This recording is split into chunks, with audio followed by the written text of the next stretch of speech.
اس نے عرض کی صاحب شر کون ہے؟ آپ نے فرمایا جو تمہارے سامنے اللہ کی نافرمانی کو آراستہ و پیراستہ کرے۔ اس نے عرض کی بدترین مخلوق کون سی ہے؟ آپ نے فرمایا جو کسی غیر کی دنیا کی خاطر اپنے دین کو بیچ ڈالے۔ اس نے عرض کی قوی ترین مخلوق کون سی ہے؟ آپ نے فرمایا صاحب حلم۔ اس نے عرض کی سب سے لالچی مخلوق کون سی ہے؟ آپ نے فرمایا جو غیر حلال طریقے سے مال حاصل کرے اور پھر اسے غیر حق میں خرچ کرے۔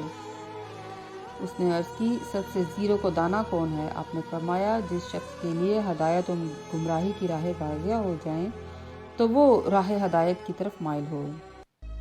اس نے عرض کی سب سے بردبار شخص کون ہے؟ آپ نے فرمایا جو غصہ نہ کرے۔ اس نے عرض کی اپنی رائے میں سب سے ثابت قدم کون ہے؟ آپ نے فرمایا جسے لوگ اس کے نفس سے دھوکہ نہ دیں اور دنیا کی آرائش اسے اپنا شکار نہ بنا لے۔ اس نے عرض کی احمق ترین کون ہے؟ آپ نے فرمایا دنیا سے دھوکہ کھایا ہوا جبکہ وہ اس کی دگرگونی حالات کو دیکھ رہا ہے۔ اس نے عرض کی سب سے زیادہ حسد کس کو ہوگی؟ آپ نے فرمایا وہ شخص جو دنیا اور آخرت دونوں سے محروم رہا، یہی خسران مبین یعنی کھلا گھاٹا ہے۔ اس نے عرض کی سب سے اندھا شخص کون ہے؟ آپ نے فرمایا وہ شخص جو غیر خدا کے لیے کسی عمل کو انجام دے اور پھر اللہ عز و جل سے اپنے عمل کی جزا کا طالب ہو۔ اس نے عرض کی سب سے بہترین قناعت کیا ہے؟ آپ نے فرمایا اللہ کی عطا کردہ نعمتوں پر قناعت کرنا۔ اس نے عرض کی سخت ترین مصائب کون سے ہیں؟ آپ نے فرمایا دین میں مصیبت۔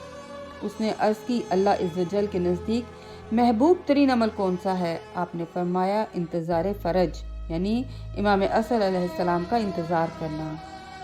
اس نے عرض کی اللہ عز و جل کے نزدیک بہترین انسان کون ہے؟ آپ نے فرمایا جو شخص اللہ سے سب سے زیادہ خائف ہو اور تقوی پر سب سے زیادہ عمل پیرا ہو اور سب سے بڑھ کر دنیا سے دوری اختیار کر رکھی ہو۔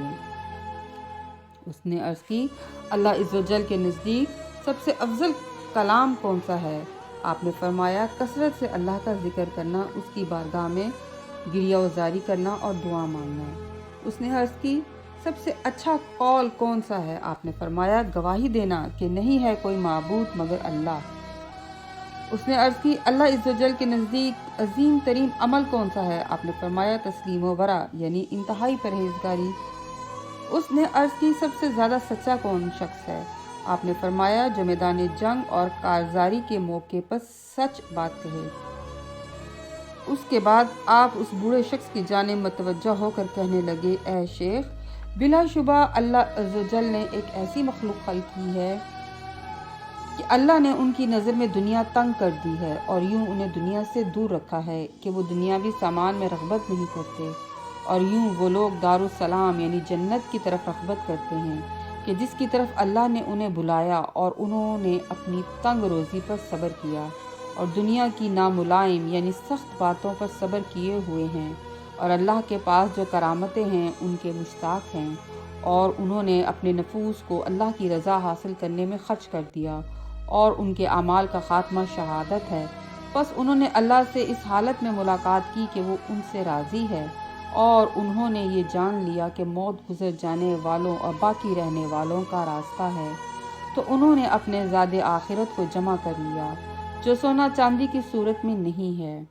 انہوں نے کھردرے لباس پہنے، ذلت پر صبر کیا، فضیلت کو مقدم کیا، اللہ کی خاطر دوستی کی اور اللہ عز و جل ہی کی راہ میں دشمنی کی، کہ یہی لوگ دنیا میں جلتے ہوئے چراغ ہیں اور آخرت میں نعمتوں کے اہل۔ والسلام۔ شیخ کہنے لگا پس میں کہاں جاؤں اور جنت کو چھوڑ دوں؟ حالانکہ میں تو جنت کو دیکھ رہا ہوں اور اس کے اہل افراد کو بھی کہ وہ آپ کے ساتھ ہیں۔ اے امیر المومنین، مجھے ایسی قوت سے آراستہ کر دیجئے کہ اس کے ذریعے مجھے آپ کے دشمنوں پر قوت حاصل ہو جائے۔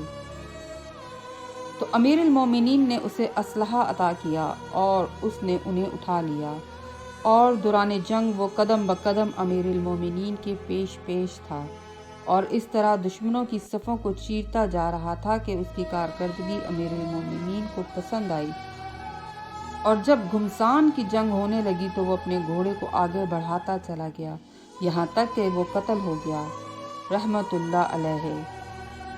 اور امیر المومنین کا ایک صحابی اس کے پیچھے گیا تو اسے زمین پر پڑا ہوا پایا اور وہیں اس کی سواری بھی موجود تھی، جبکہ اس کے زیر بازو اس کی تلوار موجود تھی۔